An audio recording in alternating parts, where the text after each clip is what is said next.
Hey, welcome back to Pillar Sports. We are absolutely going to be talking about the game today. Now, don't get me wrong, we are a little bit late. In fact, not a little bit, we are a lot late, but life absolutely is happening, guys. Life is happening and it's getting really difficult. But one thing is for sure, I'm not going to go a day without talking to you guys. One thing is for dang sure, I'm not going to absolutely go a day without making sure that we absolutely talk about the game that we just watched. I'm not going to go a day without absolutely celebrating the win that Manchester United just got over Brentford.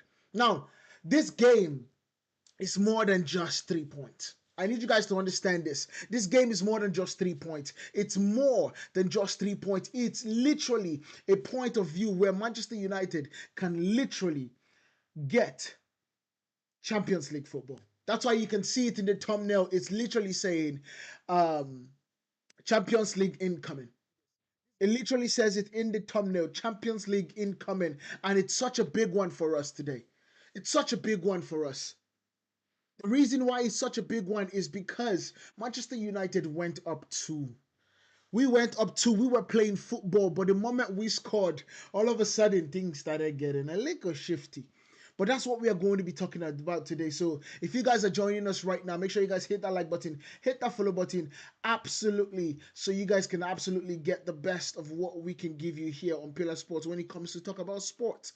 We are going to be watching the NBA also later tonight, so you guys are absolutely welcome to join us there too. But for right now, let's talk about Manchester United and what went on today. You get. So we are going to start by just understanding that Manchester United defeated Brentford 2-1 today. And we defeating Brentford, you would think that I will be ecstatic and I'll be happy and jumping for joy, which I am. Don't get me wrong, I am. I'm excited. I'm happy. I'm absolutely elated that Manchester United defeated Brentford because it was a game that I was a little scared of. You understand? It was a game that I was a little scared of. I was troubled by it. You understand? The reason I was troubled by it was because you have to look at what this team likes to do. You understand? You win the game, the big game, and the games that you're meant to win, we lose it. You understand? That is what we are always doing. That's what we are usually always doing in that situation. So it's a situation where we wanted to win this game and we wanted and we you could see the boys try. You could see the boys try. You understand? We definitely survived this one. The best team this today did not win. Can we all understand that? Can we all agree that the best team today did not win? Manchester United just took their chances, and it's the best part of it. You can win a league by just taking your chances. You take your chances more than the opponent takes their chances, you win the league. But let's start. Let's give you guys the key story about the game. Manchester United goes 2 up. We go 2 up early. Pow, pow. We controlling that phase. We are literally controlling from the first time that we scored, from the 11th minute all the way to the 43rd minute. We controlled the pace. We controlled the game. We controlled every single thing about that football match. But the moment we scored that second goal, in fact, let me not even say the second goal. The moment we scored the first goal, we gave up the run of play. The moment we scored the first goal, we gave up the run of play. We were not controlling it anymore. And that was a little difficult for me because I was like, why are we not getting on the ball? Why in the world are we not choosing to go get this game across the line? So these people cannot even touch us whatsoever. That was my fear. That was my annoyance. You understand? But Manchester United don't do anything simple. We don't do anything simple. We always would want to make it difficult. You get me? Brentford dominated large spells of the game. And that was a reality check for us. But these are the things we are going to talk about. And then, of course, they gave us a late goal from what feels like the Jensen strike in the 88th minute. My goodness, what a football strike. He struck that ball so well, there was no stopping it. Side netting. That's where the ball hit. If you are playing football, if you are trying to play football anytime, that is the way you put the ball in the back of the net. There's no goalkeeper stopping it. Even Thibaut Courtois right now will probably find it difficult to stop. But United hold on. We hold on. We get the mentality right and we absolutely put it away. And then we are going to go down and we're going to talk about the breakdown. And after the breakdown, we are going to be looking at individual performances. You understand? We are going to talk about individual performances, and I want us to absolutely sit back and just understand that the individual performances that we saw from the likes of Casemiro, we are going to talk about it. I think it's brilliant. He did a solid job today. We're going to be looking at Bruno Fernandes, the difference maker. We're going to look at Sheshko. We're going to look at the goalkeeper. All these players we're going to look at. But we are also going to have, in the fourth section of this live today, we're going to be talking about a big problem that we have noticed. A big problem that we have noticed, something that we absolutely can see clear as day. We can see it clear as day. And because we can see it clear as day, Manchester United should be able to see it, because there was a big problem and it was glaring in our face. You understand? And last but not least, we're going to tell you what it means for Manchester United to be in this position. How we absolutely won this game and what the momentum is, what the trajectory is. And then we, of course, we're going to talk about the Brentford angle, because we cannot ignore the Brentford angle. Every single person will sit back and understand and talk about how Manchester United and how Manchester United and how Manchester United, but they will not talk about Brentford. And we are going to be talking about Brentford here for Manchester United, for Pillar Sports. So you guys sit back, relax, and let's get this party started. Let's get this party started. Let's start with the key part of the story. Manchester United go 2-0 up. We go 2-0 up, and you think, oh, okay, this is going to be an easy day. This is going to be easy breezy. The first 11 minutes of the game, they could not touch us with anything that they tried. We were playing them out the park. Then Bruno got the corner kick. He crosses the ball, goes to Harry Maguire. Harry Maguire gets it back into the back post. And there stands Onk. Onk that can smell the goals. Onk that can absolutely do the 6-7 for his kid. By the way, just so you guys understand this, Onk, Carlos Henrique Casemiro, if you do not know that that's his full name, has 9 goals this season. The likes of Saka, Odegaard, both have, I don't even know, both of them together have 7. Why Casemiro has 9 goals this season? I need you guys to understand the magnificence of Casemiro. What he has been able to do for us this season, contributing 9 goals. 9 flipping goals this season. 9 flipping goals. I'm not talking about in the entirety of the competitions. I'm talking about just the Premier League. That's what we are going to be missing when he leaves this summer. That's why every single person is singing 1 more year. Now, Michael Carrick has come out and said the Casemiro situation is closed. There's no going back. Casemiro is going to be leaving Manchester United. And it's so difficult to see because he is playing football. But the truth about it is that I'm also excited because where we are going forward, the situation of us going forward based on what we can see from Casemiro, hopefully we replace him in the right way. We replace him in the right way that we can all enjoy someone else that would bring and be able to cover the spaces that he couldn't. But you need to understand, what Casemiro did today was nothing such short of breathtaking.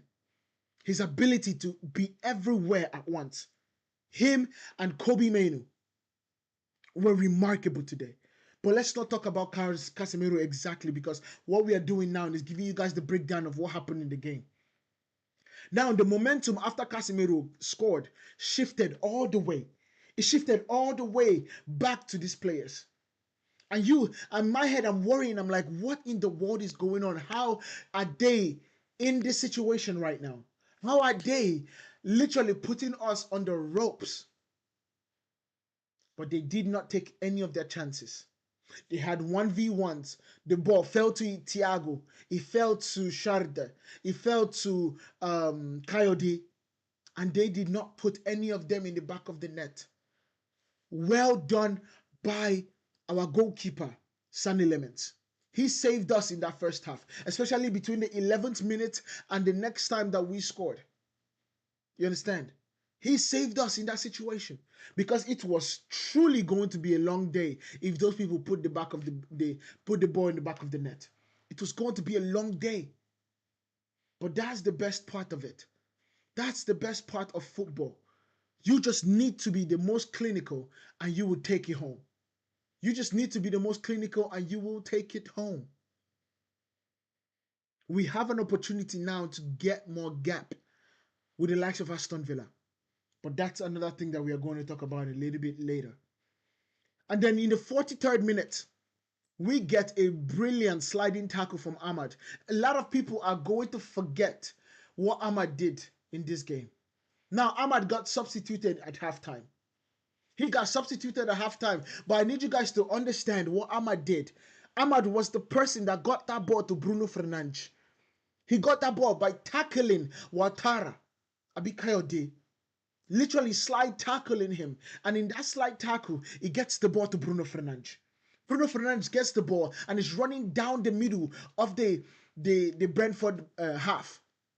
Running down the middle of the Brentford half, he has Benjamin Sesko on his left-hand side. He has Brian Mbeumo on his right-hand side. Now, this is where the thing goes on. That particular possession, Bruno Fernandes made the wrong decision. Now, don't get me wrong. The decision turned out to be a goal. But because he passed the ball to Benjamin Sesko still had a lot of things to do to put the ball in the back of the net. Now, don't get me wrong. Bruno Fernandes created the assist. He created the assist that takes us to 19 assists. One more to equal the 20 assists for Thierry Henry and Kevin De Bruyne. And he has 4 games left to play. He's going to break that record. But the key part about that team, that key part about that particular position, I always tell people this. You do not accept anything in a win that you would not accept in a loss. That particular position there would be something that if I was the coach, I would bring Bruno Fernandes back and I'll be like, look, I need you to look at this situation. Look at what happened here. Do you think that that was the right pass? Now, don't get me wrong. When you look at the situation also, you also notice that this is our number 9. This is our number 9, and we want our number 9 to be putting the ball in the back of the net. And because we want our number 9 to put the ball in the back of the net, any goal he can score gives him confidence. Any goal that he puts in the back of the net gives him confidence. In fact, just seeing the net bulge is something that should absolutely turn him on. And I understand that. But don't get me wrong. The story of him passing the ball to Brian Mbeumo and Brian Mbeumo putting it in the back of the net will be breathtaking. Him scoring against his old team, Brentford. Him getting his 11th goal of the season. And the key part about that situation is not even just about the storyline behind Brian Mbeumo scoring or being if he had scored. It would be the fact that that was the easiest pass to do. That was the right pass to give. That was the pass that if he had given would have been a smooth sailing. Brian Mbeumo was in acres of space. I need you guys to go watch it back.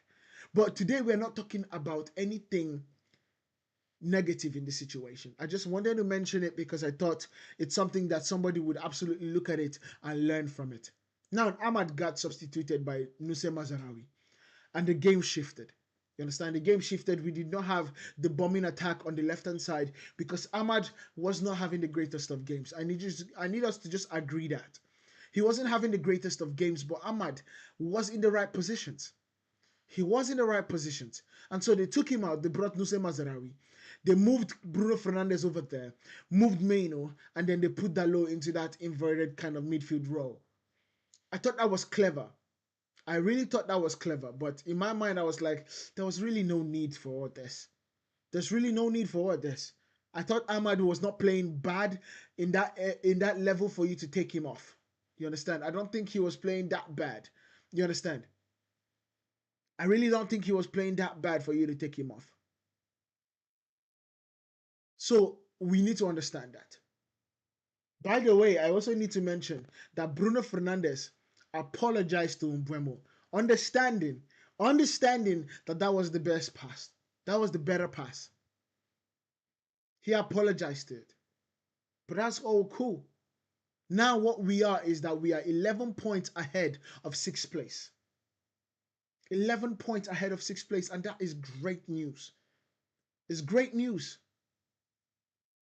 Because Manchester United and Michael Carrick are just finding a way every single time to put the ball in the back of the net and take 3 points. And that is all we need in this particular position.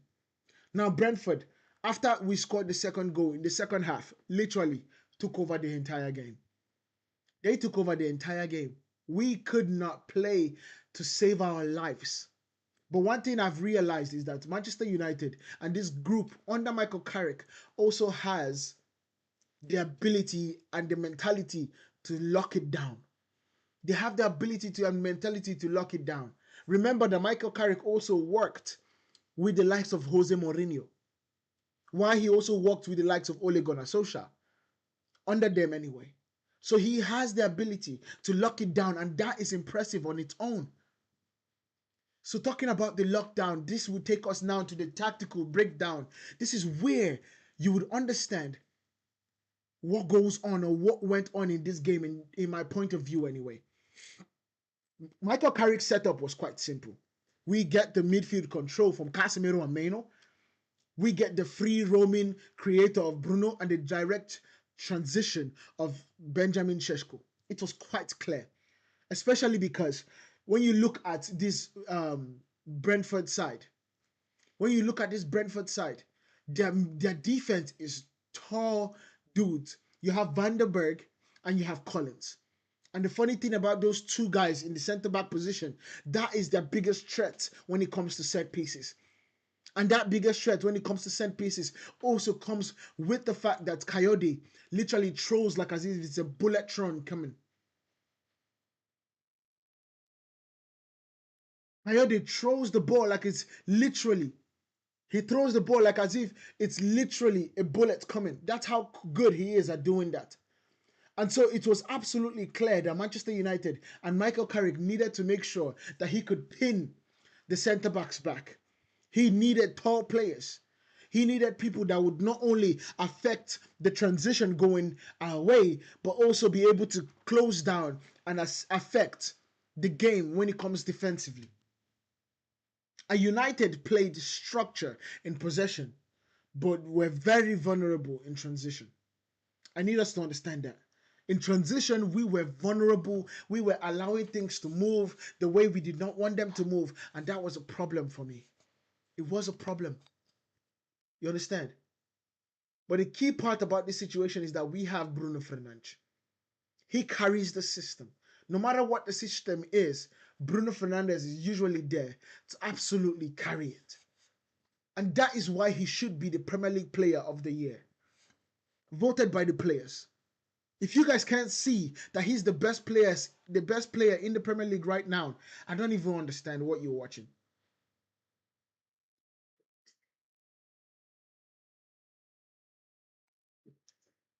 I don't understand what you're watching if you can't see that Bruno Fernandes is the best player in the Premier League right now.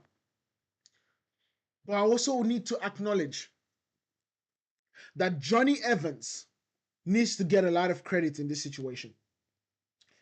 When Johnny Evans arrived Manchester United again, this time in his coaching role, there has been a lot of successes that we have gotten when it comes to set pieces. That is absolutely it's magnificent. Set pieces is a major weapon for Manchester United right now. And I know everybody call Arsenal the set piece king. Let me tell you something. Manchester United right now, if I'm not mistaken, are the leaders of scoring goals from set pieces. I know it's shocking, but it is true. It is true. And another thing about this situation and our most threatening situation when it comes to set pieces is also counter-attacks. Manchester United have always been known for their transition and the counter-attacks that we have done. Imagine, just think back, Giggs, Nani, Wayne Rooney, Cristiano Ronaldo, Carlos Tevez, Chicharito. These are people that we all remember that when you look at the goals, the iconic goals that they scored for Manchester United, it was in transition when we were literally going on blistering pace. So we know that for a fact, That Manchester United is built on counter-attacks. And it's so good to understand that we have pacey forwards and a creator that his mind literally runs faster than people's feet, that he's able to absolutely put it away. But I need us to also understand this. Brentford created big chances today. And if we want to win the Premier League next season or the season after that, we need to stop allowing them to create those amount of chances. We need to stop allowing them. At the start of Ruben Amorim's career at Manchester United, anytime they created an opportunity, it turned into a goal. Now, at least, we have a goalkeeper that is absolutely keeping the ball out of the net. And that is brilliant enough. But we need to also get and move up in terms of the defense, move up another notch in stopping them creating at all. If we want to win the league, we can't be allowing 3, 4 big chances in one game. We can't be allowing an XG of 1.47, which is the XG that Brentford had. We can't allow that. That don't make no sense. That is not efficient at all. United did not dominate. We were just efficient in putting the ball in the back of the net. Just so you understand, this was not control from Michael Carrick. But don't get me wrong, it was the best controlled chaos that I've seen in a long time. Because what we need right now in this particular part of the season is not the best football, it's putting the ball in the back of the net and taking 3 points home. That is what we need right now. And for God's sake, if I'm going to, we just need one more win to absolutely put us in Champions League. We need one more win.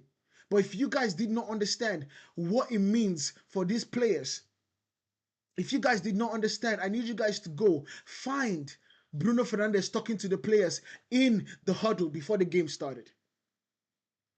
Find Bruno Fernandes talking to the players in the huddle, and you would understand. You would understand what it means for Bruno Fernandes to be in this team. Just so you know, because of Bruno Fernandes simply is incredible. The midfielder becomes just the second player to reach 200 FPL points this season after Erling Haaland. Just so you guys know, for people that play FPL, dude is remarkable. He is remarkable. By the way, also Casemiro has broken a record for Manchester United, if you guys did not know that.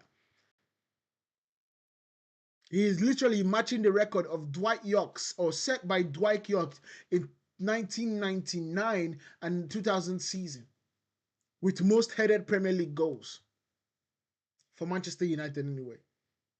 Dwight York scored 8 of them, and Casemiro now has 8 headed goals. I would not be shocked if he scores one more. I would not be shocked if he scores one more. And that leads us now to the individual performance. I need you guys to understand, sit back, and this segment here is very important. Casemiro is a game changer. At the big ripe age of 34, Casemiro is a game changer. His goal, his defensive leadership, his late game management, the experience that we saw, mind-blowing. It's quite difficult that we are seeing the best Casemiro right now, and Casemiro is leaving after this season. He's leaving after July. He's leaving, but still carrying the team. He's leaving, but he's still one of the most important players on this team. Casemiro, I'm going to read you guys the stats. So if you see me looking to the side, just me reading. Casemiro tonight made 11 tackles, won 16 duels, and made 9 clearances. He's the only player in the last 20 seasons to record all of those numbers in a single Premier League match. Everywhere he was. He was everywhere. There was no stopping Casemiro. No stopping Casemiro whatsoever.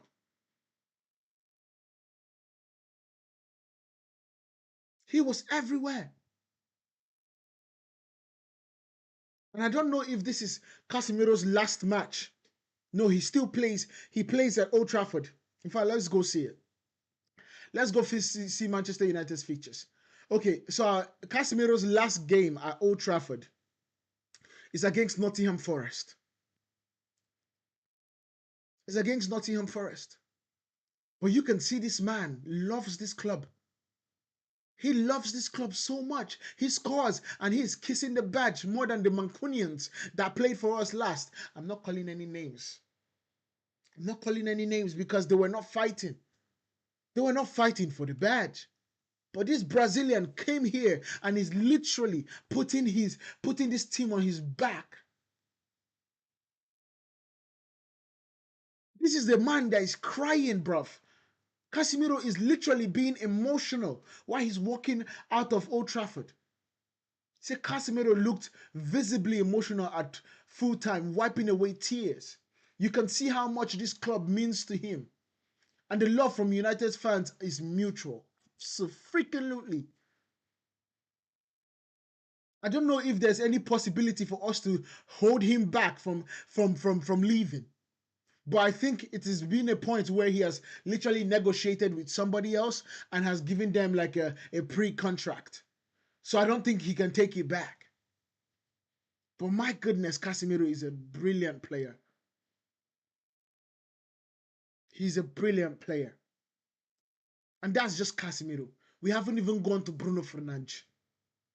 Bruno Fernandes, best player in the Premier League right now, bar none. And don't let anybody tell you otherwise. There's nobody playing like Bruno Fernandes this season. Nobody. There's absolutely no one playing like Bruno Fernandes this season. And I need you guys to absolutely go there and shout it out to the world so they understand. 19 assists this season. He dictated every single thing. But the key part about it is if Bruno doesn't exist, where are United right now? But that's not what we're going to talk about, though. It's not what we're going to talk about. Bruno Fernandes has been absolutely mint for this club, this football club. Bruno freaking Fernandes, absolutely mint for this football club. What is this guy not doing? He is everywhere on the pitch. Every single where on the pitch. His expected assist today was 0.61. His accurate pass is 85% today. Chances created, 5. 5 chances created. 1 big chance created. 5 chances created. But not even just that. He goes on to give us defensive contributions too. Come on, dog. Come on. He goes on to give us defensive contributions. He literally had 1 tackle, 1 interceptions, 7 recoveries, and got dribbled past once. He had 20% ground duels, and he had 50% aerial duels. So this man is running and doesn't stop running. Now let's look at Casemiro's. So because I've read this guy's own, let me read Casemiro's own so you guys can also understand. Casemiro scored 1 goal, of course. Played 90 minutes. 34-year-old man. Playing 90 minutes in a big Premier League game for Manchester United. His accurate passes, 86%. Shots on target, 1. Shots off target, 2. Shot accuracy, 33%. But then you go back and look at his defensive contributions. Casemiro today had 20 bloody 5 defensive contributions. A lot of people do not even have that in an entire season. But this man had it in 1 flipping game. 25 defensive contributions in this game today. He touched the ball 85 times. In his opposition box, 2 times. Passes to the final third, 7. Accurate long balls, 100%. He did not miss 1, but he just took 1. Defensive contributions, like I said, 25. Tackles, 11. Blocks, 1. Clearances, 9. Headed clearances, 5. Interceptions, 2. Recoveries, 2. Dribble pass, once. His ground duels, he won 93% of them. He missed 1 of them. And that was at the end of the game. He missed one ground duel. And his aerial duels, 75% of them. He missed 1 of them. 1. He committed a foul twice. He was, sorry, fouled twice, but did not commit a foul in this game. He was flawless today. Casemiro. He was flawless. Now, don't get me wrong. I think Casemiro should be leaving Manchester United at the end of the season. Not because he can't play football, but because we need to get better. If we are going to be getting better for us to step up and win, step up and go get what it means for us to go on and become champions of the league again, we need to get somebody younger than Casemiro and get somebody at least that would be not even just one person, because one person cannot give us what Casemiro is giving us. We need to have a package, 2-3 people that would be able to make up one Casemiro, but also have their own assets to bring to the team. I need you guys to understand, I've been banging this drum and I'm not going to stop banging this drum. The drum of Carlos Baleba. The drum of Carlos Baleba. He is cheaper. You need to go get Carlos Baleba from Brighton. What he showed us against Moises Caicedo, against Enzo Fernandez, what he showed us, Brighton v Chelsea. He just reminded every single person, bro, I'm still him. He told them, I'm still him. I'm still that guy. I'm still the one. I'm still the person that made the literal world of football turn around and be like, oh my goodness, we might have missed on what seems like a generational talent. He is still him. His ability to cover 2 players at once is something that we haven't seen since N'Golo Kante. So please go get me Carlos Baleba. I understand everybody talking about Tonali. I understand everybody talking about João Gomes. I understand everybody talking about Tchouaméni. I keep on banging this drum. Carlos Baleba. If you want to get the best out of Kobe Menu, Carlos Baleba. If you want to get the best out of Bruno Fernandes, or even better out of Bruno Fernandes, Carlos Baleba. If you want to get the best out of Matheus Cunha, Carlos Baleba. If you want to get the best out of Brano Bomo, Carlos Baleba. The best out of Benjamin Šeško, Carlos Baleba. How many times am I going to say his name? How many flipping times am I going to say his name? Get it done. It's rumored that you can actually get Carlos Baleba for 50 million this year, for this summer. Get it done ASAP. Guys, hit that follow button, hit that like button, hit that subscribe button right now, please. Get it done. Because you will be buying a £100 player for half the price. Because he had one season that did not go his way. So, back to it, because this is not a transfer show. It's not a transfer show, so let's get back to it. Benjamin Šeško. He is the solution, guys. I think this guy just knows how to find the back of the net. His runs, his movements are just breathtaking. His movements are something that give me joy. This is what we want to see in a striker. This is what we want to see in Benjamin Šeško. This is what we want to see in somebody that can put the ball in the back of the net. You get one chance, you put it in the back of the net. He had one try today, and he put it in the back of the net. And that's the best part of a striker that we want to be prolific. We want a striker that would get one opportunity and put it in the back. He had chances created, 1. Shots on target, 1. Shots off target, 0. His shot accuracy today was 100%. He shot once and put the ball in the back of the net. That would be something that you will be talking about the likes of Harry Kane. You get one try, you put the ball in the back of the net. And I'm not saying that he's going to be Harry Kane. And I'm not saying I'm not comparing him to Harry Kane whatsoever, because he has not gotten to that position yet. But I was impressed. I was impressed because he was nowhere to be found the whole game. Not because he wasn't playing, not because he wasn't running, not because he wasn't making movements. The ball was not coming. The ball was not coming to him. And because the ball was not coming to him, it wasn't his game. But once that ball arrived he had the composure, he has the wherewithal, he has the understanding to make a fake shot, check the ball in, Let Collins literally slide and go find a dishwasher to wash his clothes. And he put the ball in the back of the net. There was no stopping it. Kelleher could not stop it. One try, one goal. That is what we want in a striker. Because one thing is for sure. Manchester United are not in a place right now that you are going to get multiple tries. We're not in a place right now where we're going to give you multiple tries at the goal.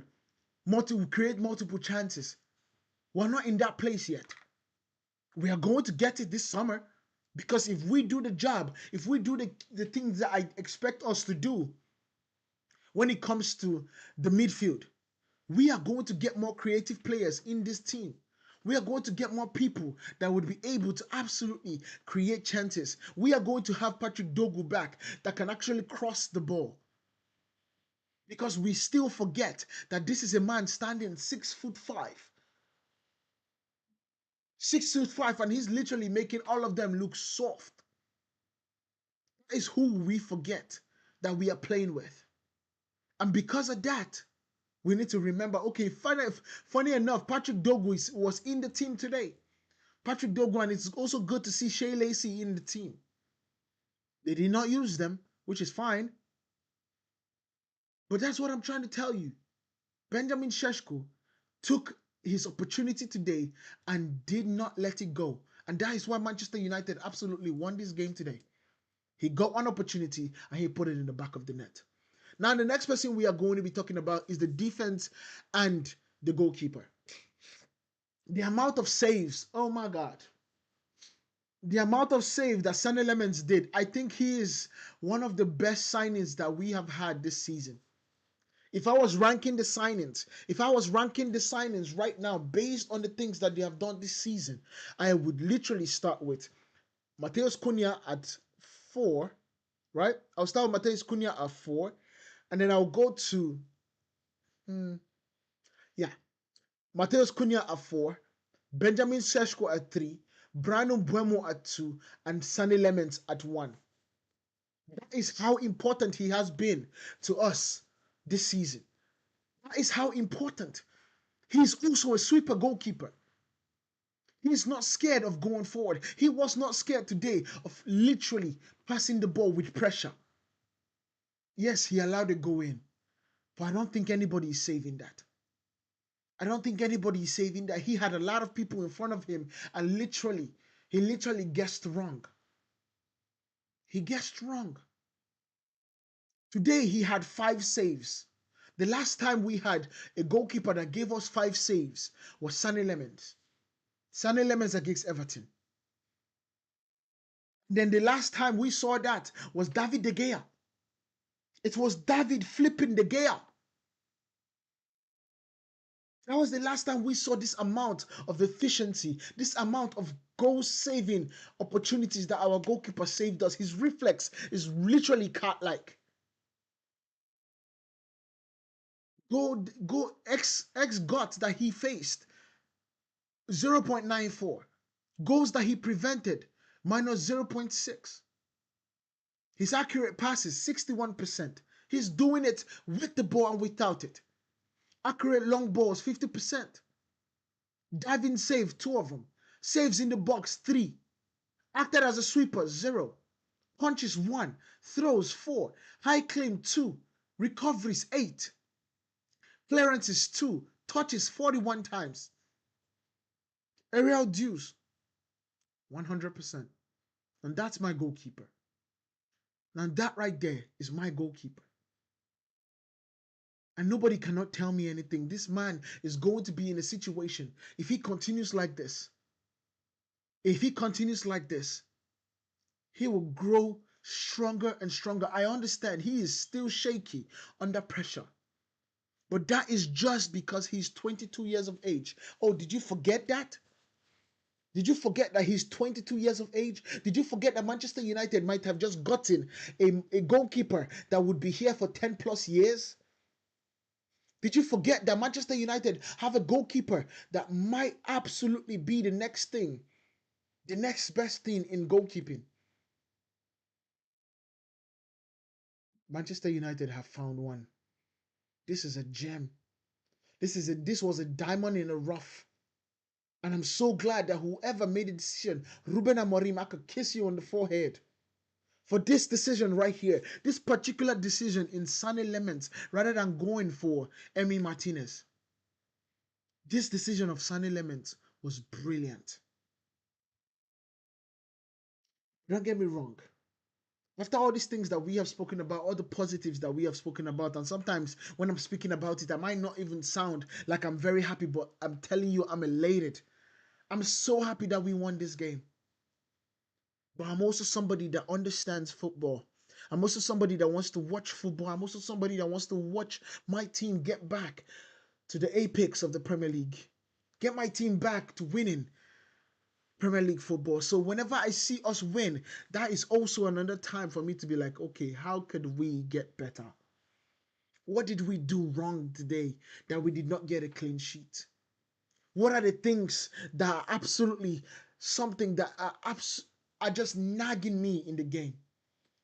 Because the truth about it is that if you look at the teams that have won Premier Leagues in the past decade, Man City, Liverpool, maybe Arsenal, there was one thing that we all understood with them.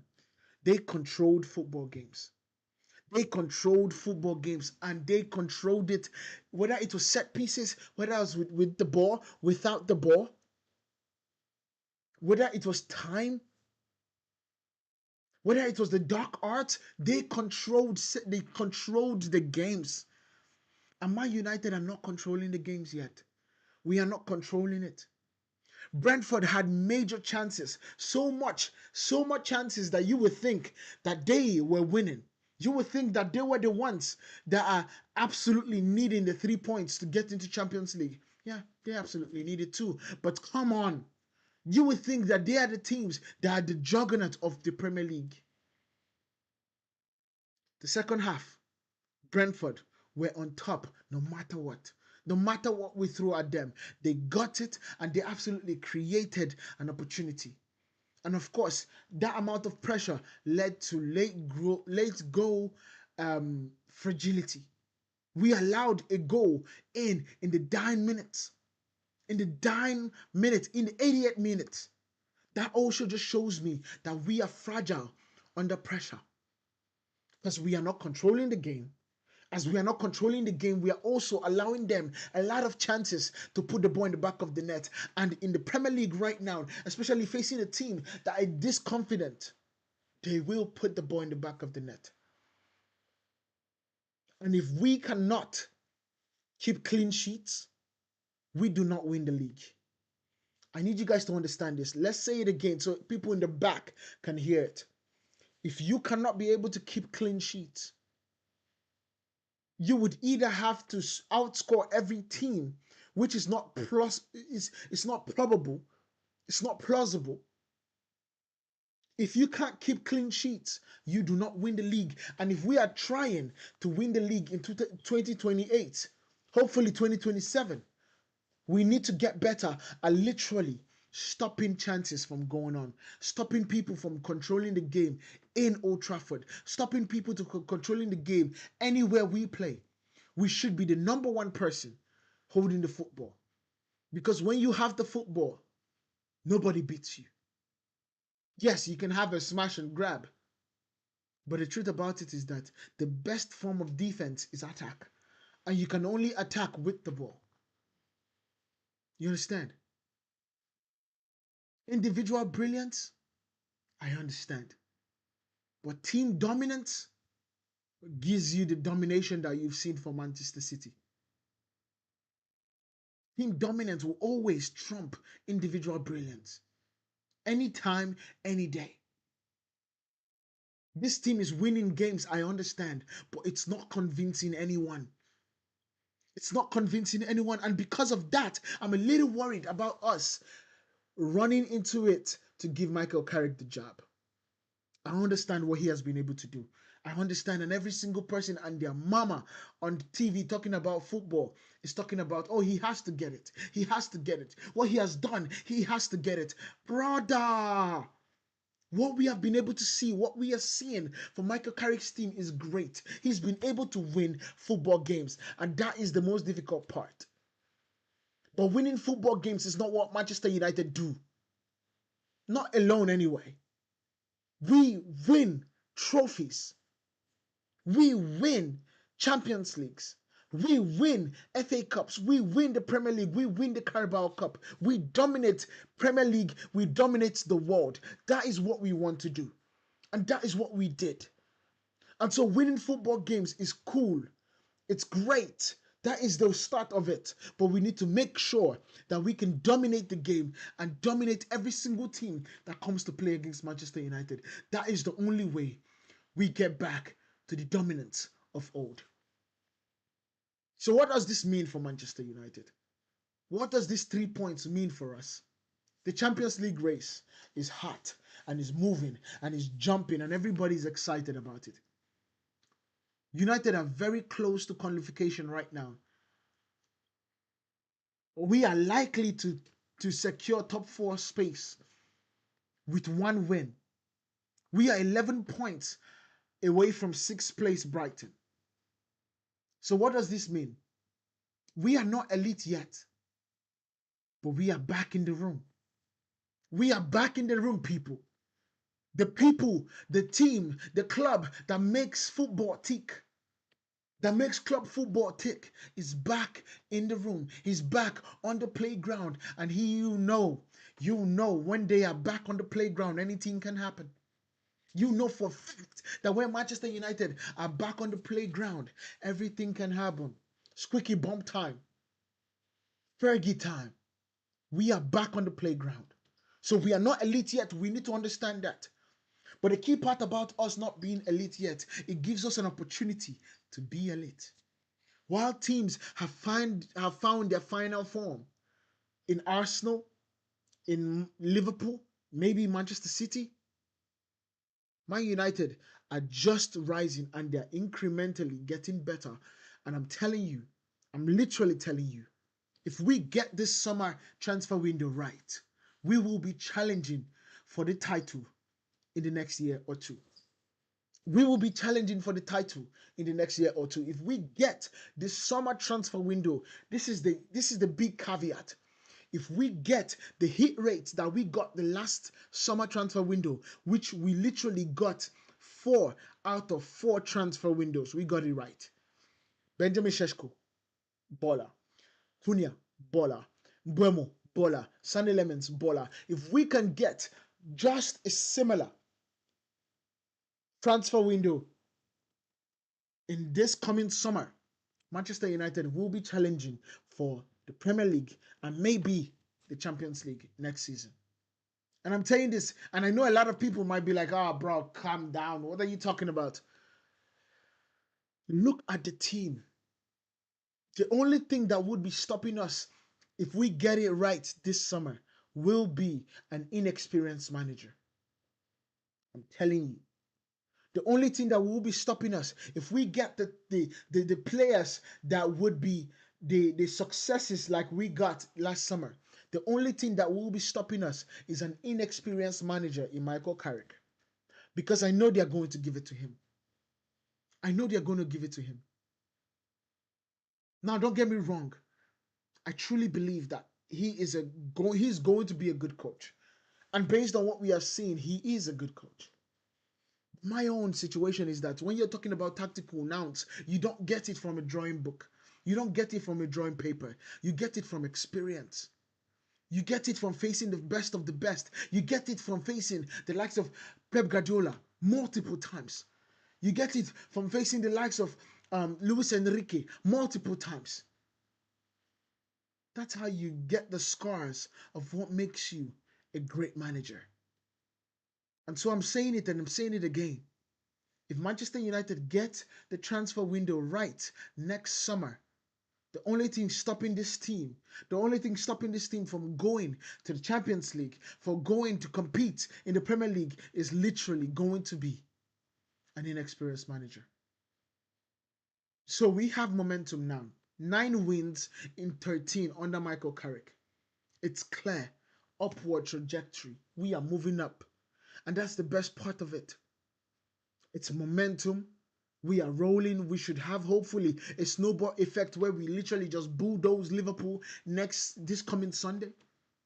Just bulldoze them, just literally go them and mang. That's what we want. We should literally be going there and literally, oh, they're coming to us actually. They're coming to Old Trafford. This gives us an opportunity to do a double. This is the first time we would do a double in 10 years. The last time we did it was Juan Mata. Remember the Juan Mata acrobatics in Anfield?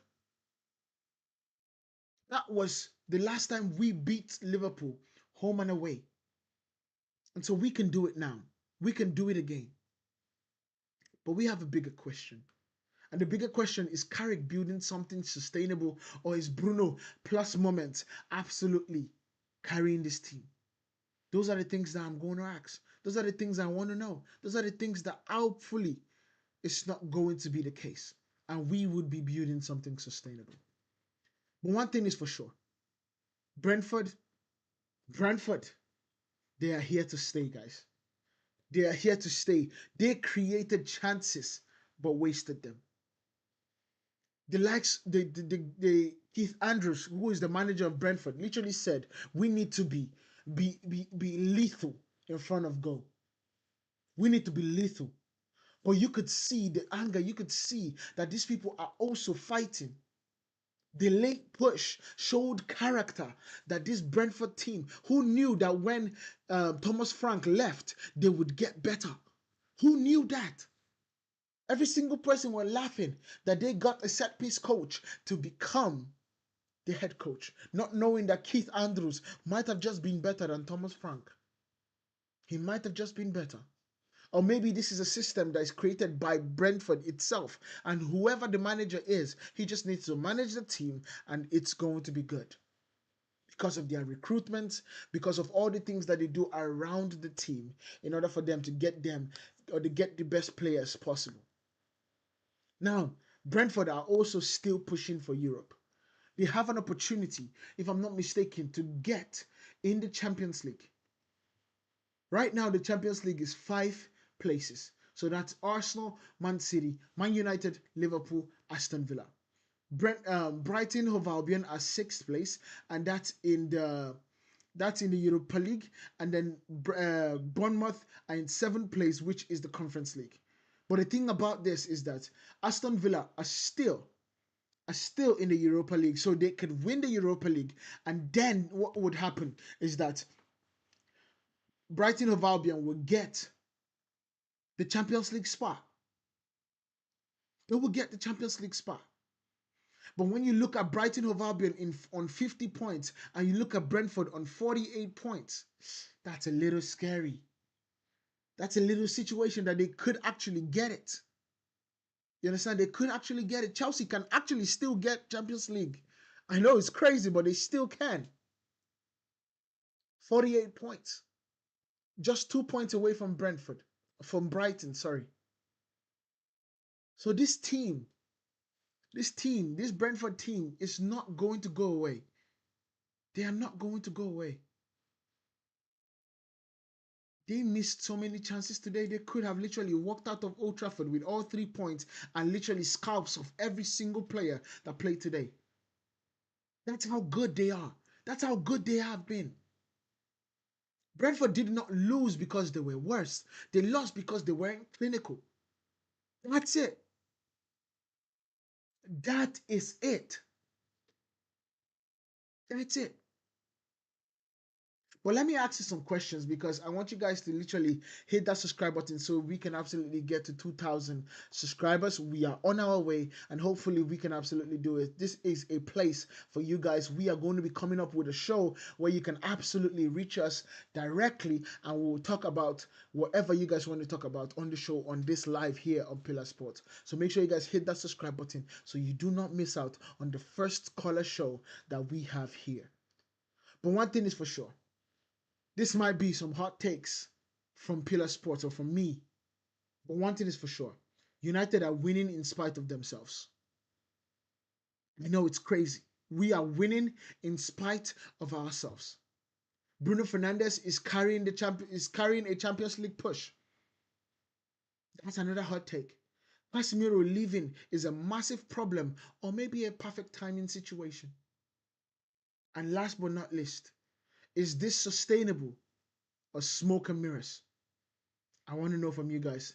Let me know down in the comment. Make sure you guys hit that like button, hit the follow button, and I'll see you guys in the next one. Guys, I'm going to be making 5 things we learned about this game. So make sure you guys like this, hit that follow button, and I'll see you guys in the next one. My name has been Manny.